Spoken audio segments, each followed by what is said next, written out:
অনেকে অবাক হতে পারেন, আমার হিন্দু ভাইরা অবাক হতে পারেন, যদি হঠাৎ করে উনি ওয়াজ মাহফিলের এই মঞ্চে কেন। আমি এখানে এসে আমি পবিত্র হয়েছি, আমি ধন্য হয়েছি, কিন্তু আপনারা কেউ মনে করবেন না যে উনি আসছেন বলে মানে আপনারা কেউ ধন্য হয়েছেন, সেটা নয়। এই কত লক্ষ লক্ষ শিল্পী গান করে। আচ্ছা বলুন তো, এই আল কোরআনের মাহফিলে এখানে এসে দুটো কথা বলা বা দুটো গান করার সৌভাগ্য কজনের আছে? সেই জন্য আমি মনে করি এটা আমার সৌভাগ্য, আমি যে আজকে আসতে পেরেছি, আমি এসেছি বা এই এত রাত পর্যন্ত আপনাদের সঙ্গে থাকলাম। তো যে গানটি আপনারা বারবার শুনতে চেয়েছেন, আমি কথা না বলে সেই গানটি বরং শোনাই। যে গানটি আমি করেছিলাম 2011 সালে। আমরা টেলিভিশন স্ক্রলে দেখছিলাম যে আমেরিকার একজন ধর্মযাজক পাস্টর টেরি জোন্স তিনি ঘোষণা করেছেন যে পবিত্র কোরআন শরীফে তিনি আগুন দেবেন, আগুন দিয়ে জ্বালাবেন।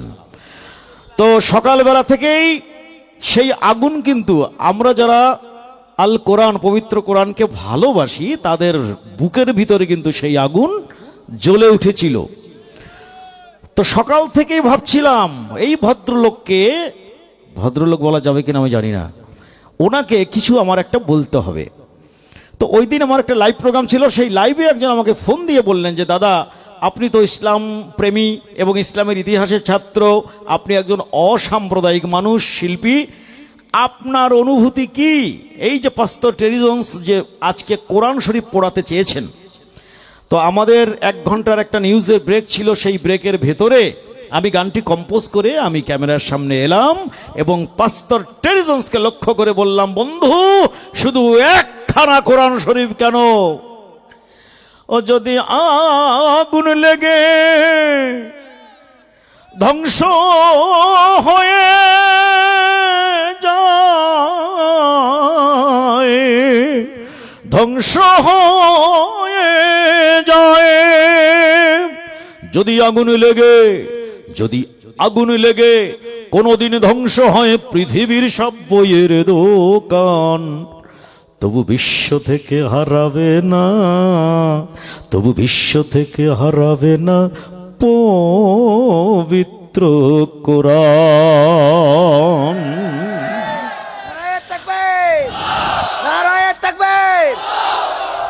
তো আপনারা জানেন যে এই বিশেষ করে যারা ইউরোপ আমেরিকার মানুষ, তারা ইমোশনকে তারা পাত্তাই দেয় না, তারা লজিকে বিশ্বাস করে। আপনি যে কোনো কথা বলবেন, লজিক দিয়ে কথা বলবেন, ওরা মাথা নিচু করবে। লজিকই হচ্ছে ওদের গড। তো আমি প্রথমেই লজিকটা দিলাম যে এটা আমি শুধু কোরআনকে ভালোবাসি বলে বলছি সেটা নয়। কোরআন কেন পড়ানো সম্ভব না, কোরআন কেন পৃথিবী থেকে নিশ্চিহ্ন করা সম্ভব নয়, কেন নয়, তার যুক্তিটা তো আগে আমাকে দিতে হবে। তো আমি বললাম, করবে কেমন করে কোরআন ধ্বংস আগুনের তেজ, করবে কেমন করে কোরআন ধ্বংস আগুনের তেজ, আচ্ছা বিশ্ব ভর লক্ষ লক্ষ কোরআন হাফেজ, করবে কেমন করে কোরআন ধ্বংস আগুনের তেজ, আচ্ছা বিশ্ব ভর অগণিত কোরআন হাফেজ। আমি বললাম, বন্ধু যারা পবিত্র কোরআন শরীফকে মুখস্থ রাখেন তাদেরকে আমরা বলি কোরআনে হাফেজ, এবং এই কোরআনে হাফেজের জন কোরআনে হাফেজের হৃদয় মঞ্জিলে সযতনে সংরক্ষিত থাকে যে কোরআন, বাইরের আগুন সেই কোরআন স্পর্শ করতে পারে না, বন্যার পানি সেই কোরআনকে ভিজিয়ে দিতে পারে না, ভাসিয়ে নিয়ে যেতে পারে না, বাইরের কীট পতঙ্গ সেই কোরআনের পাতা কেটে নষ্ট করতে পারে না। সুতরাং এই দুনিয়ার বুকে যতদিন শুধুমাত্র যদি একজন কোরআনে হাফেজ জীবিত থাকেন, তাহলে দৃশ্যত পবিত্র কোরআন শরীফের কোনো ধ্বংস নেই। আর ধ্বংস তো নেই, কারণ স্বয়ং আল্লাহ রাব্বুল আলামিন তো বলেছেন, নাহনু নাজ্জালনা যিকরা ওয়া ইন্না লাহু লাহাফিজুন, আমি কোরআন শরীফকে সৃষ্টি করেছি, নাজিল করেছি, আমি কোরআনকে সংরক্ষিত রাখবো, আমি রক্ষা করব, আমি হেফাজত করব। সুতরাং কারো সাধ্য নেই। আমি যখন কোরআন পড়াতে দেখি কাউকে, আমি কিন্তু হাসি, কত বড় মূর্খ। এই কোরআন, পবিত্র কোরআন শরীফ নাকি পৃথিবী থেকে এই নিশ্চিহ্ন করা সম্ভব।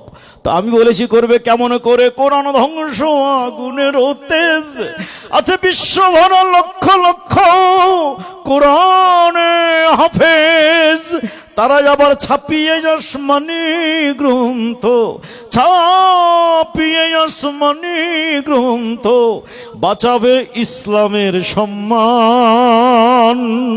তাই বিশ্ব থেকে হারাবে না, এই বিশ্ব থেকে হারাবে না পবিত্র কোরআন। আমি বললাম বন্ধু, এর আগে পাস্টর টেরিজন্সেরও আগে আপনাদের মনে আছে কিনা যে ভারতের একজন মারোয়ারি তিনি মামলা করেছিলেন কোরআন শরীফকে ব্যান করার জন্য। তারপরে দ্য স্যাটানিক ভার্সেস লিখেছিলেন, না সালমান রুশদি লিখেছিলেন স্যাটানিক ভার্সেস। এরকম অনেক ষড়যন্ত্র হয়েছে, কিন্তু তবু আল কোরআনের নূরের বাতি, তবু আল কোরআনের নূরের বাতি সারা বিশ্বে দীপ্তিমান। তাই বিশ্ব থেকে হারাবে না, তাই বিশ্ব থেকে হারাবে না পবিত্র কোরআন। আমি বলেছি বন্ধু, ইতিহাস থেকে আপনি শিক্ষা নিন। দেখো পাকিস্তানের জিয়া মরল দুর্ঘটনায় ভাই, তার বিমান পুড়ে ছাই হয়েছে, কোরআন পড়ে নাই। 1988 সাল, আপনাদের মনে আছে হয়তোবা, 1988 সাল 17ই আগস্ট পাকিস্তানের সামরিক শাসক জিয়াউল হকের মৃত্যু হয়েছিল বিমান দুর্ঘটনায়। আমরা পত্রিকায় দেখেছিলাম তার বিমানের সব কিছু পুড়ে ছাই হয়ে গিয়েছিল, কিন্তু তার পকেটে ছিল ছোট্ট একখানা কোরআন শরীফ। আগুনের লেলিহান শিখা সব কিছু জ্বালিয়ে পুড়িয়ে ছারখার করে দিতে সক্ষম হলেও শুধু স্পর্শ করতে পারেনি ওই ঐশী গ্রন্থ পবিত্র কোরআন শরীফকে। তাই আমি পাস্টর টেরিজেন্সকে বলেছি, দেখো পাকিস্তানের জিয়া মরল দুর্ঘটনায় ভাই, তার বিমান পুড়ে ছাই হয়েছে, কোরআন পড়ে নাই। গ্রন্থ যেমন ছিল তেমন আছে, গ্রন্থ যেমন ছিল তেমন আছে, একটি সূরাও হয়নি ম্লান। তাই বিশ্ব থেকে হারাবে না, তাই বিশ্ব থেকে হারাবে না পবিত্র কোরআন।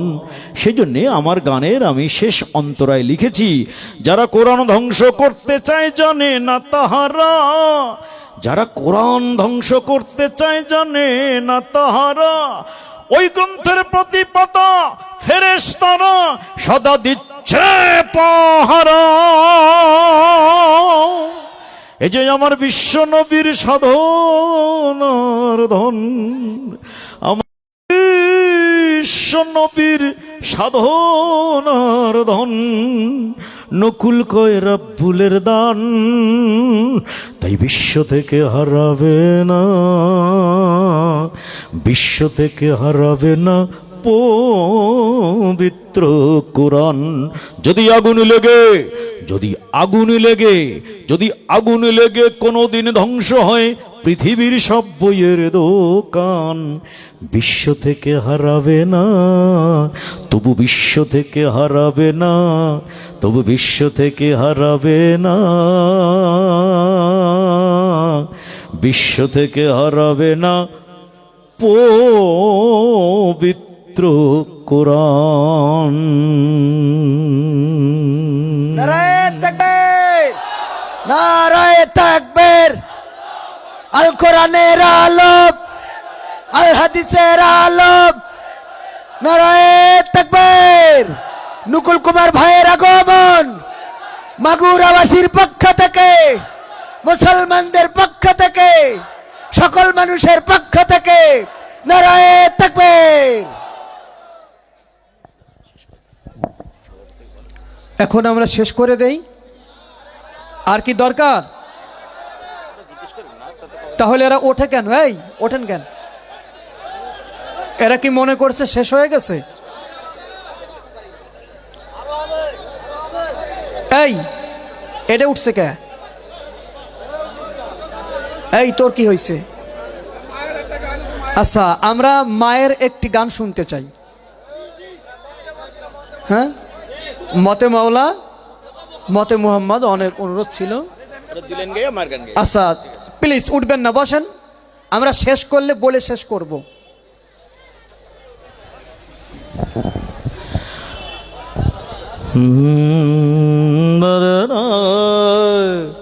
বর্ণ আছে রাশি রাশি, মবর্ণকে ভালোবাসি, মচে আমার প্রাণেরই সম্পদ। বর্ণ আছে রাশি রাশি, মবর্ণকে ভালোবাসি, মজে আমার প্রাণেরই সম্পদ।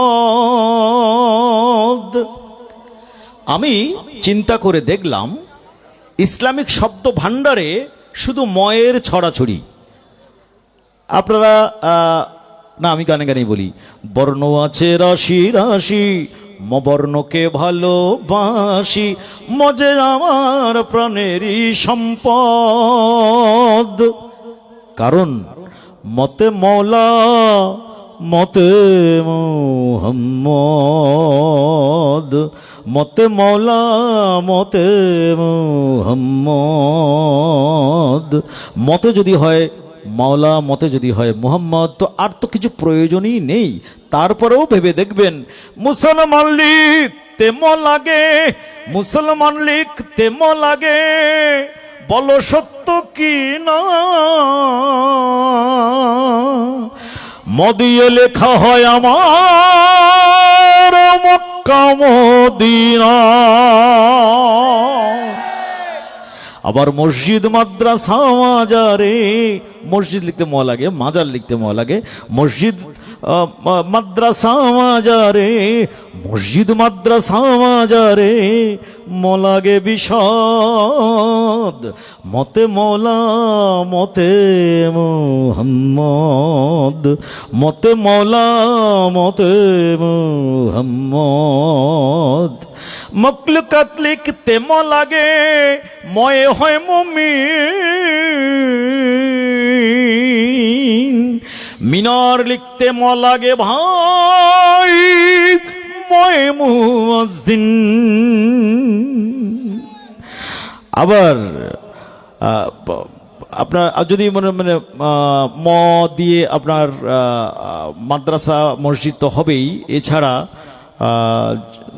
মৌলবী, মাওলানা, তারপরে আপনার মুহাদ্দিস, তারপরে আপনার মাহফিল, তারপরে আপনার মিলাদ, তারপরে মহরম, মানে বিভিন্ন শব্দ এই শুধু ম দিয়ে সৃষ্টি হয়। মিয়া, মুন্সি, মোল্লা সব কিন্তু ম দিয়ে সৃষ্টি হয়। মা ম দিয়ে সৃষ্টি হয়, মাটি ম দিয়ে সৃষ্টি হয়। তো শেষে আমি লিখেছি, আমি পুরো গানটা গাইলাম না, শেষে লিখেছি, ময়ের সাধনা কর মন থাকিতে হায়াত, ময়ের সাধনা কর মন থাকিতে হায়াত। মবর্ণকে সঙ্গে নিয়ে আসবে রে মুয়াত। নকুল কয় মনা চিনলে তার, নকুল কয় মনা চিনলে তার, বিসমিল্লাহ গলদ। মতে মৌলা মতে মুহাম্মদ। বর্ণ আছে রাশি রাশি, মবর্ণকে ভালোবাসি, মজে আমার প্রাণেরই সম্পদ। মতে মৌলা মতে মুহাম্মদ, মতে মৌলা মতে মুহাম্মদ। মাশাআল্লাহ মাশাআল্লাহ মাশাআল্লাহ। যারা মাকে ভালোবাসো না, যারা মাকে ভালোবাসো না, তারা আমার গান শুনো না। যারা মাকে অবহেলা করো, আমার ভাই মাওলানা FM জাহাঙ্গীর ওই গানটি